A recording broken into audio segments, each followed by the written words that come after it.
St. John's coach Rick Pitino joins us on the Eye on College Basketball podcast. I picked you guys to be like a top 15 team in the preseason here. My opinion means absolutely nothing, but I did it because I believe in the portal class you brought in and your track record as a head coach.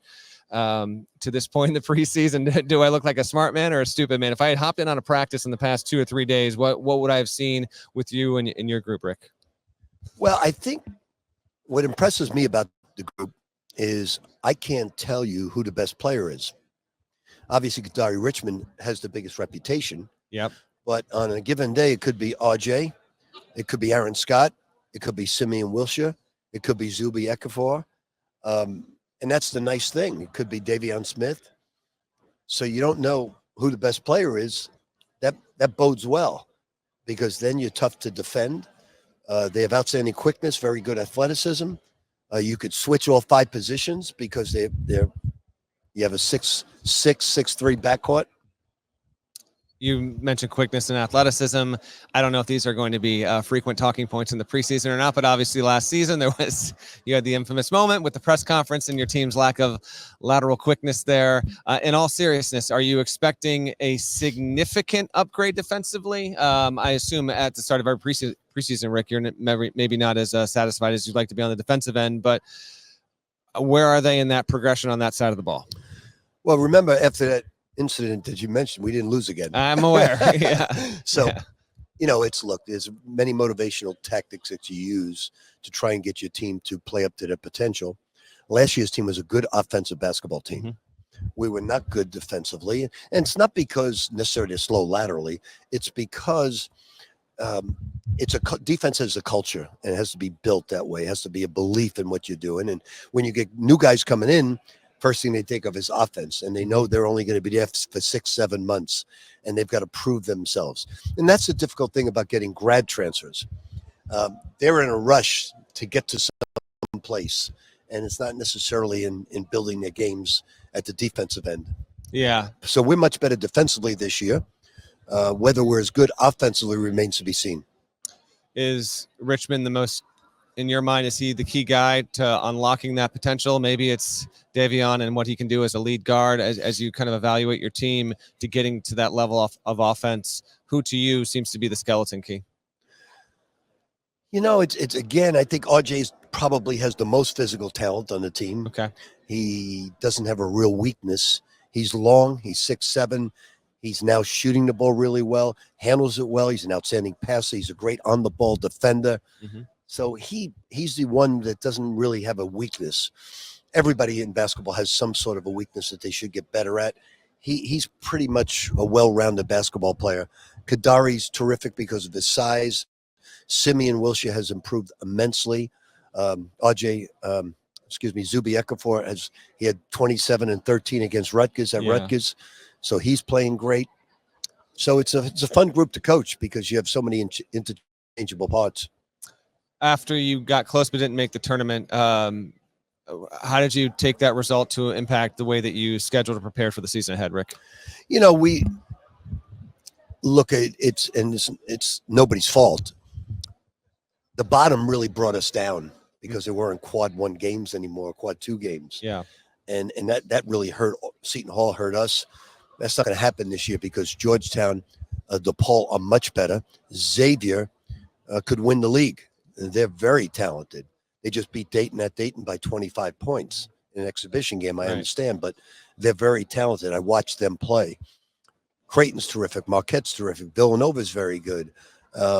We think we have a good basketball team. Connecticut's Connecticut. Mm-hmm. So I think it's going to be a heck of a league. It wasn't the old Big East last year. It is the old Big East now. Oh, it is? Okay, Good to know.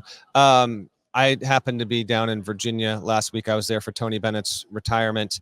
First of all, when you heard that, what was your reaction to have such a prominent championship winning coach? I was just very hopeful that it wasn't health reasons, right? Because it is an odd time to step down just as you're entering the season.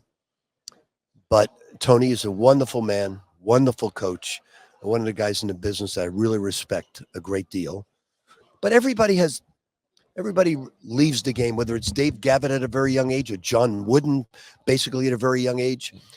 People leave for different reasons. Roy Williams, Jim Boeheim, Mike Krzyzewski. Everybody. Some people feel I've lost it a little bit. Others feel I've lost my passion. Others feel I'd like to do other things. Everybody has a different reason for stepping out of the game. The reason I'm still coaching, I think, in my mind, is I was out of the game for 2 years. I saw that type of life for myself and didn't like it that much. So I really missed it. So I sort of did in reverse. I left for 2 years, missed the game tremendously, and now appreciate every day I'm coaching. Yeah, I figured that was exactly the case. I know you've spoken about it a little bit, but we haven't talked about it. I can't help but ask you what it must have felt like to have traveled back to Lexington, and obviously with Pope being the coach there, this was the impetus for it. But did you ever think that you would experience a moment like that in that building again? And how did it stir your soul just to walk back in there, see so many familiar faces, but also have that fan base react the way that it did? In a bit of an odd bedfellows kind of way, where you're obviously very comfortable in who you are as a coach of St. John's, but to do it while you're, obviously coaching at St. John's. But I think Red Storm fans understand your history there, and obviously because you coach Pope and he's the coach, that's why it happened. Yeah, well, it was more, I was going to the football game because Coach Stoops came in to play golf with me at Wingfoot, and he said, "Oh, you play golf? I wasn't aware." Yeah, and he said, "Let's come. I want you on the sidelines for one game." I said, "Okay." So I picked the weakest game on the schedule, Vanderbilt. Yeah, and then I realized that it's not a weak game. But then people called me. The AD called out of Clear Blue and says, "Is there any way you can make Big Blue Madness? We're honoring all the championship teams, bringing out the trophy."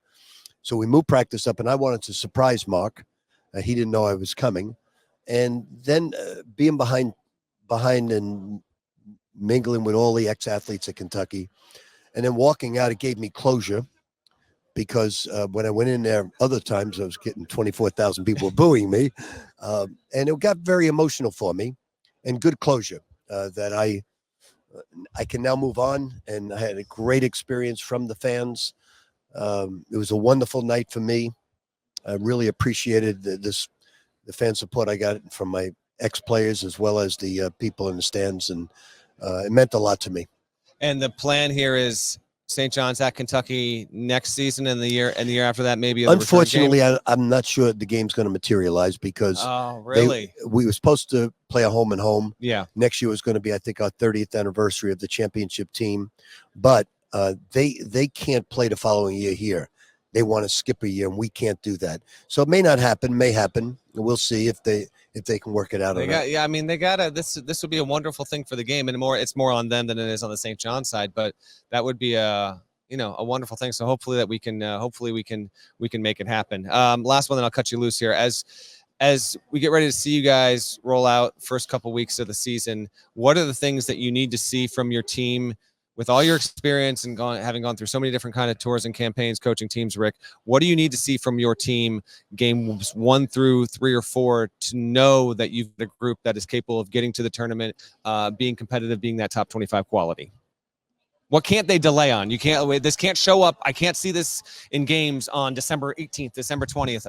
You need to provide this immediately so that I really don't have any gripes with this basketball team. They have reached my expectations every day. I think they're really talented because they do a lot of things.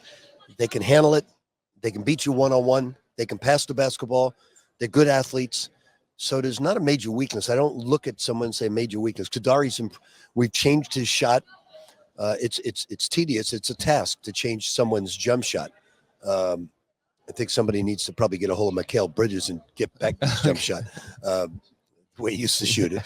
But it is tedious to change someone's jump shot. And it takes a lot of work. It takes a lot of focus. It takes sometimes 3 weeks to a month to change it every single day with the same routine and not revert back to your old jump shot. So we're changing that. And that's the only thing I want to see. I want to see his jump shot change. Everything else I'm totally pleased with. Okay, Rick Pitino joins us in the Eye on College Basketball Podcast. Rick, thank you. Good luck. Look forward to seeing you this season. Look forward to it.